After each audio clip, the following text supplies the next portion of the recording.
Okay, so I think it's time to start. We have a relatively short meeting, but we would like to start in the interest of the people that have just connected. So let me introduce myself. My name is Stefano Grivet Talocia. I'm currently the head of the doctoral school in Politecnico di Torino. We're having this webinar because the call for application is open for the so-called 41st cycle of the doctoral program at Politecnico di Torino. And this webinar is just to inform and give some information about the doctorate in general and the doctorate at Politecnico di Torino for those who are interested in applying for this position. Let me start. I will have a brief 15 minutes at most talk as a general introduction. Let me start with a very general perspective. So I assume that if you're here attending this webinar, you're interested in applying, and you should be aware of what the doctoral studies are, what they imply, and what are the perspectives forthcoming after the PhD degree. First of all, the PhD is the third level, the highest degree that you can attain at any university worldwide. It is very different from the master or even bachelor. At this bachelor or master level, basically what you do, you study things done by others. You study on books written by others. You don't create knowledge, basically. You just learn knowledge that was invented by other people. At the PhD level is the opposite. You are supposed to create knowledge with your own work. In fact, doctoral students are at the same students on one side, so they undergo training, but they are also early stage researchers. They are supposed to do research. In fact, the PhD trains people to do research. Research means, as I said, inventing new things. So discovering new ideas, new algorithms, new materials, new processes, whatever. The idea is that after the PhD program, when you get your degree, you will be a trained researcher able to work in various environments when this knowledge is exploited to create innovation. And this can happen both in academia. If you want to become a professor, you must have a PhD degree, there is no doubt. But also in research centers, which can be public or private, worldwide, in Italy, in Europe, or in the world in general.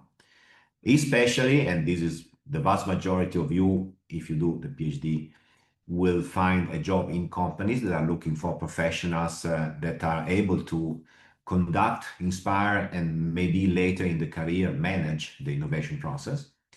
And why not in the public administration, where we desperately need highly skilled people to conduct various innovations that are required in administration, including energy, digital, transition, and many other things. So this is basically what are the expectations. In order to become a researcher during your PhD, you're learning how to do research by doing it, essentially. So the PhD candidates are expected to do a number of operations and conduct a number of processes in order to become a researcher. In particular, if you want to invent something new, you need to know exactly what has been done in the past. And so you are supposed to acquire any background knowledge that is required to become aware of the state of the art in your particular research area. So you're supposed to become the leading expert or one of the leading experts in that particular research area. Once you know what other people have achieved in this area, then you can develop new ideas. And developing needs just not to invent new things, but you need to prove that they work, especially in a technical university like Politecnico di Torino, where we have engineering and architecture, very pragmatic. Then you should prove that your idea work. You should prove the limitations of your idea when they work, when they do not work. And you're also supposed to verify at the international level what other researchers in the world think about your idea. And that's why you're supposed to publish your research, your results, either in journals or in conferences. Publishing is a complicated process that requires submitting your ideas to journals, for instance, waiting for feedback. There will be some reviewers that will judge your work, and if they judge your work as valuable, they will publish it. During this process, you are supposed also to interact deeply, continuously with the worldwide research community. So we really push our PhD students to travel, to do secondment periods in companies or in other universities, to attend conferences, summer school. I will talk about that later, more in detail, but it's very essential that you are exposed to an international research environment by speaking to your peers worldwide. And last but not least, if you want to become a researcher, you need to fund your research. Maybe you will need to buy computers, you need to buy materials to create a lab to demonstrate that your ideas work. This requires money. And so you will also learn, supposedly, how to attract resources and funding for your own research. Students, PhD students are always invariably involved in research projects that are conducted in their research groups where they are inserted. Some of them are funded by companies. I'll show you a list later on. Some of them are funded by public money, public bodies at the national, European, or international level even. And of course, as you can imagine, since now I suppose you're just out of your master or you're approaching the end of your master, how can I do it? This seems to be very difficult. In fact, each PhD candidate is guided by at least one, in fact, we have two here, supervisors who are faculty members, professors, experienced professors that will guide you through all this process and that will teach you how to achieve these kind of results. This is about general facts about PhD. In particular, if you're here, you may be interested in doing your PhD in Torino, in Politecnico. You should be aware that Politecnico is the first Italian engineering school, quite old. It was founded as a school for engineers in 1859, which is even before Italy was united as a country, for those of you that learned a little bit about the history of Italy. These are some pictures of the campus. I've been working here for 30 years and I'm very glad to have worked here and to keep on working here. It's a very nice research environment. In fact, it's not bad in rankings. International rankings matter a lot. So Polytechnic is very well positioned both in engineering technology and in architecture.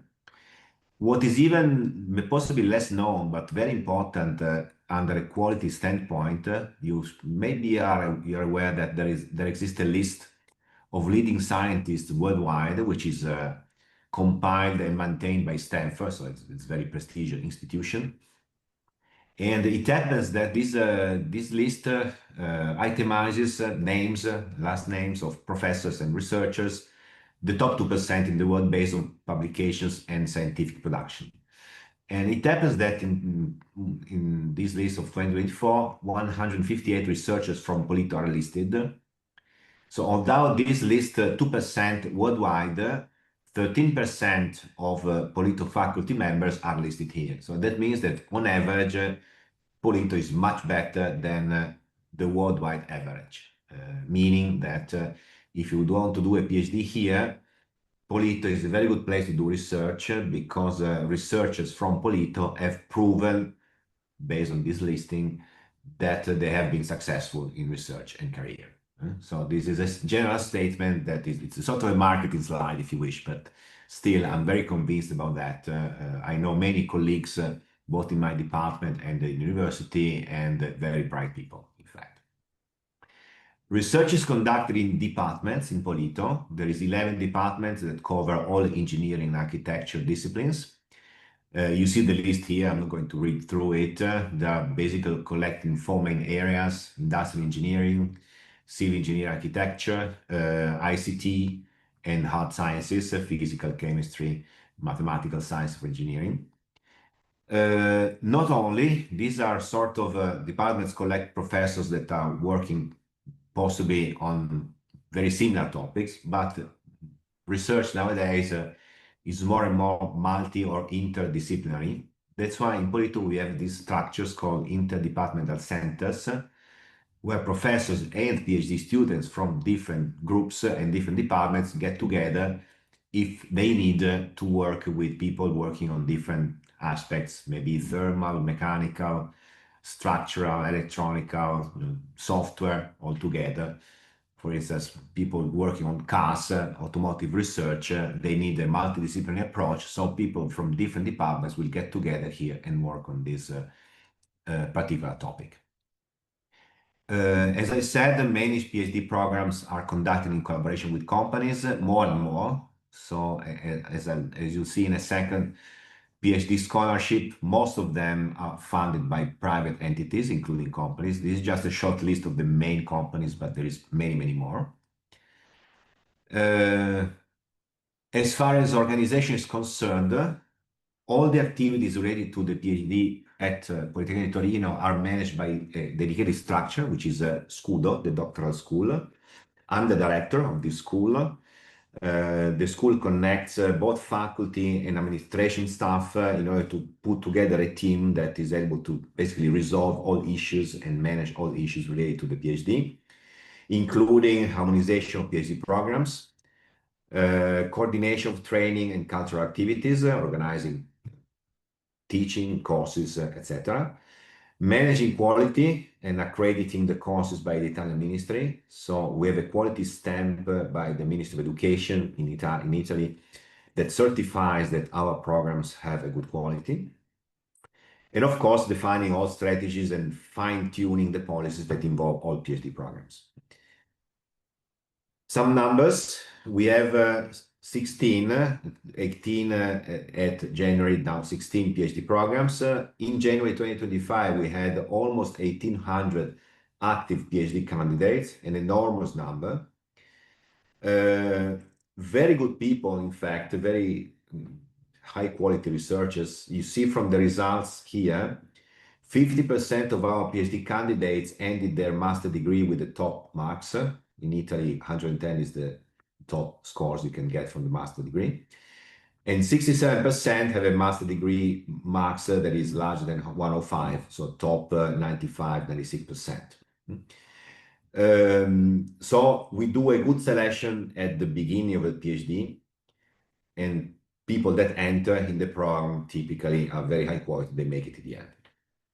As far as scholarships, almost all, not all, but 95% of the PhD candidates have a scholarship.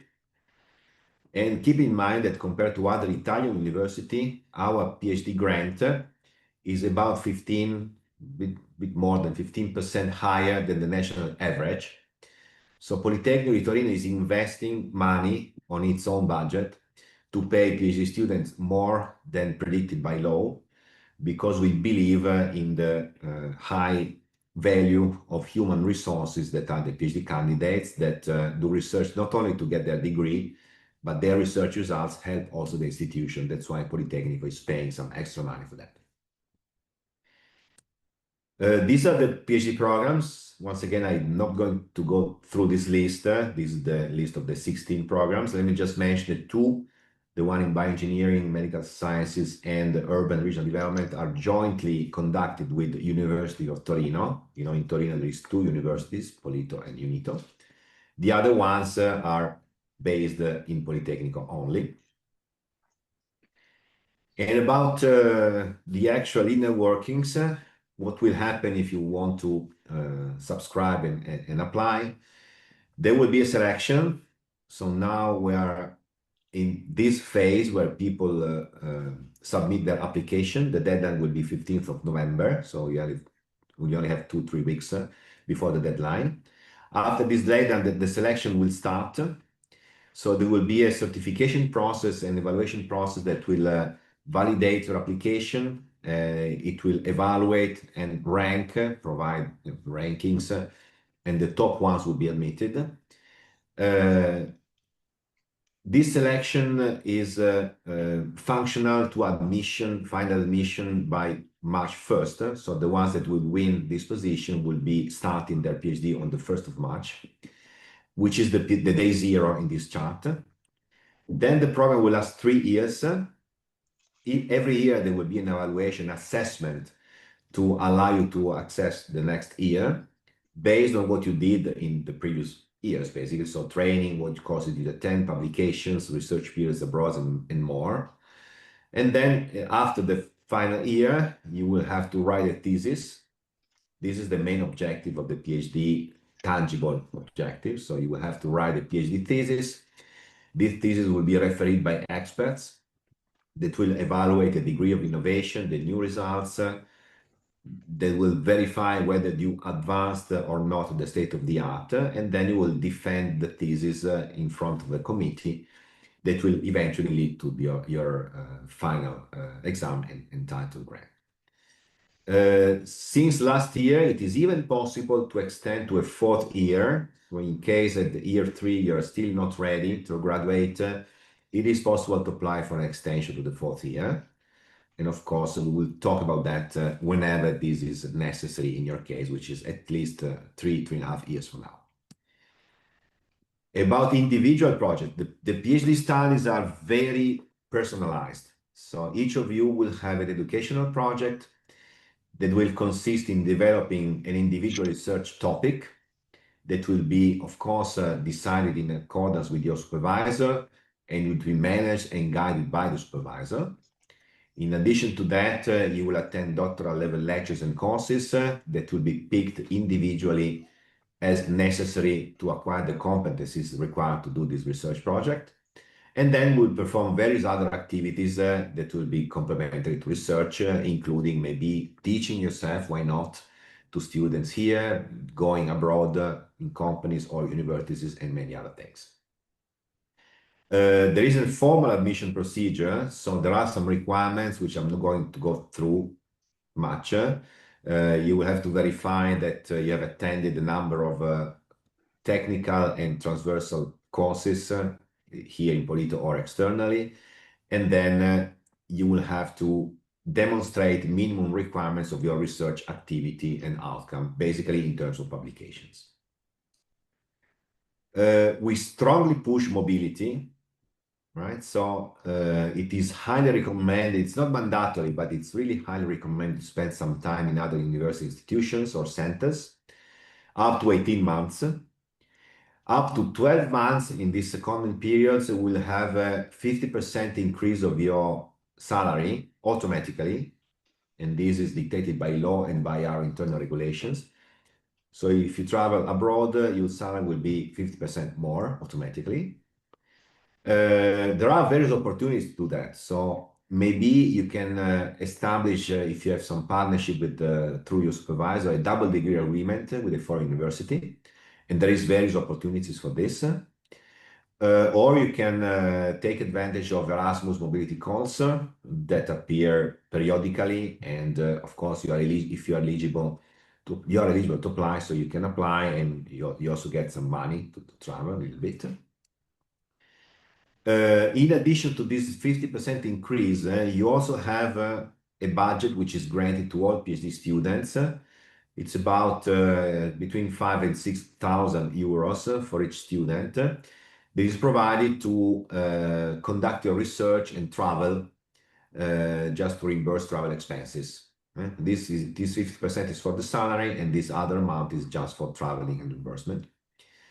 Plus a large number of additional welfare and sustainable mobility and social services, which you can find on the website. And I'm not going to discuss this too much because it would take forever. It's a very long list. So this is to say that PhD candidates have a lot of opportunities. They have a decent salary given the grade of student, the status of student that is still not of a worker, and a lot of benefits.